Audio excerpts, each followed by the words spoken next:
بسم اللہ الرحمن الرحیم۔ السلام علیکم۔ حقیقت آفیشیل ٹی وی کے ناظرین کو خوش آمدید کہتے ہیں اپنے چینل میں۔ چین اور روس کی امریکہ و دیگر مغربی ممالک سے مستقبل میں ممکنہ جنگ کیسے ہو سکتی ہے، تو اس کی مکمل رپورٹ آپ کے سامنے ہم پیش کریں گے۔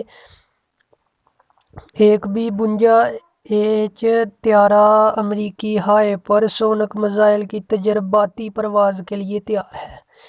برطانیہ کی دفاعی اور سیکیورٹی پالیسی میں سن 2021 کے دوران بنیادی تبدیلی آئی ہے۔ ڈیجیٹل ٹیکنالوجی، مصنوعی ذہانت اور سائبر سیکیورٹی کے لیے بجٹ میں اضافہ ہوا ہے، تو دوسری جانب روایتی سازوسامان اور فوجیوں کے لیے مختص بجٹ میں کمی ہوئی ہے۔ دنیا میں اب بھی چھوٹے علاقائی تنازعات اب بھی سامنے آتے رہتے ہیں۔ ایتھوپیا میں خانہ جنگی چل رہی ہے اور یوکرین کے تنازع میں سن 2014 سے اب تک 14,000 لوگ ہلاک ہو چکے ہیں۔ شام میں تیراندازی اب تک جاری اور شدت پسند تنظیم نام نہاد دولت اسلامیہ افریقہ کے کچھ حصوں میں اب تک اپنی کارروائیاں جاری رکھے ہوئے ہے۔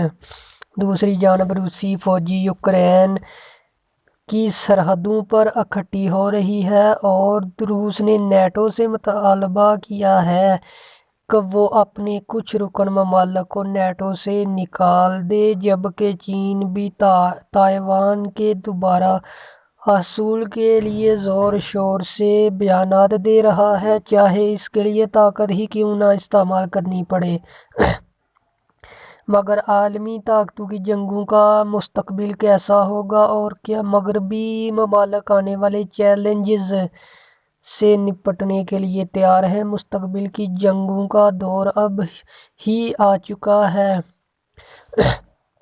مغرب اور روس و چین کے درمیان بڑے تنازعات کی کئی اب تک تیار اور کامیابی سے آزمائی جا چکی ہیں۔ روس نے 16 نومبر کو خلا میں ایک میزائل کی آزمائش کرتے ہوئے اپنے ہی ایک سیٹلائٹ کو تباہ کر دیا۔ موسم گرما میں چین نے اپنے جدید ہائپر سونک میزائل کی آزمائش کی، جو آواز کی رفتار سے کئی گنا تیز سفر کر سکتے ہیں۔ اشتعال انگیز سائبر حملے روزمرہ کا معمول بن چکے ہیں، چاہے یہ نقصان پہنچانے کے لیے جائیں یا ڈیٹا چرانے کے لیے۔ دو قسم کے hyper sonic missile: ballistic missile کے برعکس گلائیڈ کرنے والے ہائپر سونک میزائل کو رڈار کے ذریعے شناخت کرنا مشکل ہوتا ہے۔ FOBS مدار میں نیچے رہتے ہوئے پھر ہدف کی جانب بڑھتے ہوئے رفتار میں اضافہ کرتا ہے۔ مشیل فلورینو صدر کلنٹن اور اوباما کے دور صدارت میں پینٹاگون میں امریکی حکمت عملی کی پالیسی چیف رہ چکی ہیں۔ ان کا ماننا ہے کہ گزشتہ 2 دہائیوں میں مغرب کی مشرق وسطی پر توجہ نے اس کے مخالفوں کو اپنے فوجی صلاحیتوں میں اضافے کا موقع فراہم کیا۔ در حقیقت ہم اس اسٹریٹجک نقطے پر ہیں جہاں ہم امریکہ، برطانیہ اور ہمارے اتحادی انسداد دہشت گردی اور انسداد تیراندازی پر 20 سال طویل توجہ کے دور میں عراق اور افغانستان میں جنگوں سے باہر آ رہے ہیں اور نظر اٹھاتے ہیں تو احساس ہوتا ہے کہ ہم عالمی طاقتوں کے درمیان ایک نہایت سخت مقابلے کا سامنا کر رہے ہیں۔ وہ روس اور چین کا تذکرہ کر رہے تھے، جنہیں برطانیہ کے ایک سیکیورٹی جائزے میں مغرب کے لیے بلا ترتیب شدید خطرہ اور طویل مدتی اسٹریٹجک مخالف قرار دیا گیا۔ وہ کہتی ہیں کہ جب ہم مشرقی وسطی کی طرف متوجہ تھے تو ان ملکوں نے مغربی انداز جنگ پر بھرپور کام کیا اور انہوں نے کئی نئی ٹیکنالوجیز میں بھاری سرمایہ کاری شروع کر دی۔ امریکی ایئر فورس کے اہلکار سائبر آپریشنز کر رہے ہیں اور اس سرمایہ کاری کی سب سے زیادہ توجہ سائبر سرگرمیوں پر رہی ہے، جن میں مغربی معاشرے کی بنیاد کمزور کرنے کے مقصد سے کیے گئے حملے، انتخابات پر اثر انداز ہونا اور حساس ڈیٹا چرانا شامل ہے۔ یہ سب کچھ جنگ کی سطح سے کئی نیچے ہیں اور اس میں سے زیادہ تر چیزوں کی تردید کی جا سکتی ہے، مگر اگر مغرب اور روس کے درمیان یوکرین کے معاملے پر یا تائیوان کے معاملے میں امریکی اور چائنا کے درمیان حالیہ تناؤ باقاعدہ دشمنی میں تبدیل ہو گیا تو منظر نامہ کیا ہوگا؟ انٹرنیشنل انسٹی ٹیوٹ فار اسٹریٹجک اسٹڈیز کا مقصد چین کی جانب سے فوجی برتری کے لیے ڈیٹا کا استعمال ہے۔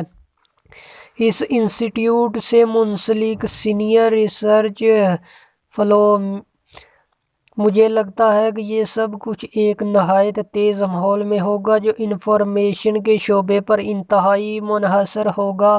وہ کہتی ہیں کہ چین کی پیپلز لبریشن آرمی نے اسٹریٹجک سپورٹ فورس نامی ایک نیا ادارہ بنایا ہے جو خلا، الیکٹرونک جنگوں اور سائبر صلاحیتوں پر کام کر رہا ہے۔ اس سب کا عملی طور پر کیا مطلب ہے؟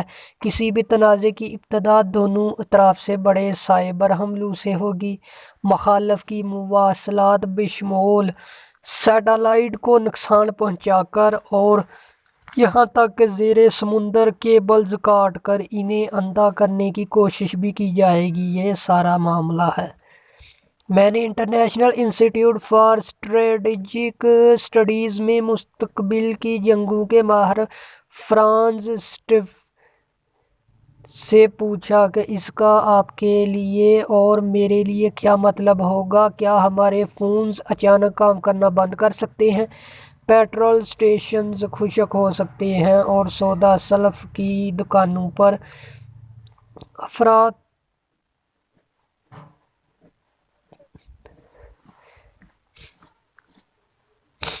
افراتفری مچ سکتی ہے؟ وہ کہتے ہیں کہ اس کا امکان بالکل موجود ہے کیونکہ عالمی طاقتیں نہ صرف جارحانہ سائبر حملوں میں بھاری سرمایہ کاری کر رہی ہیں بلکہ الیکٹرونک جنگوں کی صلاحیت میں بھی، جو سیٹلائٹ کو جام کر کے مواصلاتی نظام منہدم کر سکتے ہیں۔ چنانچہ مستقبل کے تنازعات میں صرف فوجی نہیں، مجموعی طور پر معاشرے بھی مرکزی ہدف ہوں گے۔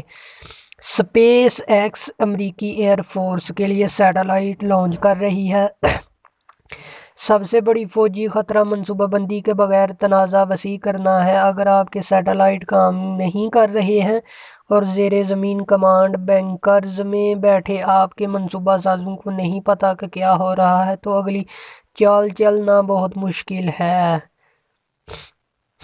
اس سے ان کے سامنے کم ترین یا شدید ترین رد عمل دینے میں سے کسی ایک کا انتخاب رہ جائے گا، جس میں تنازع کو مزید ہوا دینے کا خطرہ بنیادی طور پر موجود ہے۔ مستقبل کی جنگ میں ایک بڑا کردار ممکنہ طور پر مصنوعی ذہانت یعنی AI کا ہوگا۔ یہ کمانڈرز کے فیصلہ لینے اور رد عمل دینے میں لگنے والا وقت گھٹا دیتا ہے جس سے وہ معلومات کو پہلے سے جلد سمجھ سکیں گے۔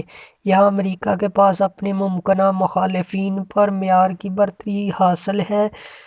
مشیل فلورنی کا ماننا ہے کہ یہ ان جگہوں پر کمی پوری کر سکتی ہے جہاں مغرب چین کی پیپلز لبریشن آرمی پر عددی برتری نہیں رکھتا۔ وہ کہتی ہیں کہ عددی برتری واپس حاصل کرنے اور مخالفین کی جانب سے دفاعی جارحانہ منصوبہ بندی مشکل بنانے کا ایک طریقہ ہے انسانوں اور مشینوں کو جوڑے بنا دینا۔ چین کے ڈونگ فینگ 17 میزائل جو ہائپر سونک رفتار سے پرواز کر سکتے ہیں۔ چین نے ڈونگ فینگ سن 2019 میں پہلی بار نمائش کے لیے پیش کیے تھے، جن میں ایک ہائپر سونک گلائڈ وہیکل نصب ہوئے تھے۔ وہ کرہ ہوائی میں سے ناقابل پیش گوئی راستہ اختیار کر سکتی ہے، جس سے اس کا پتہ لگانا نہایت مشکل ہو جاتا ہے۔ اس کے مقابلے میں امریکہ کے حالیہ ٹیسٹ اتنا اچھا نہیں رہے۔ چین کے اسلحے میں ان نئے ہتھیاروں کی شمولیت واشنگٹن کو دوبارہ سوچنے پر مجبور کر رہی ہے۔ اگر چین نے تائیوان پر حملہ کرنے کا فیصلہ کیا تو کیا امریکہ اس کا جنگ کا حصہ بنے گا؟ امریکی ایئر فورس اپنے AGM-183 ہائپر سونک میزائل کا تجربہ کر رہی ہے، مگر ابھی جب سن 2022 شروع ہونے والا ہے تو یوکرین کی سرحدوں پر جمع ہونے والی روسی فوجیں اب تک روایتی ہتھیاروں سے لیس ہیں، جن میں روایتی ہارڈ ویئر، ٹینکس، بختر بند گاڑیاں اور فوجی شامل ہیں۔ یہ سب ساز و سامان وہی ہے جو روس نے اگر خطہ بلقان پر دوبارہ قبضہ کا فیصلہ کیا تو وہ استعمال کرے گا۔ برطانیہ نے نئی ٹیکنالوجی کی خاطر اپنے روایتی فوجی فورسز کے بجٹ میں کمی کی ہے۔ فرانسیسی کہتے ہیں کہ اس کے لازماً 20 سال کے عرصے میں فوائد حاصل ہوں گے۔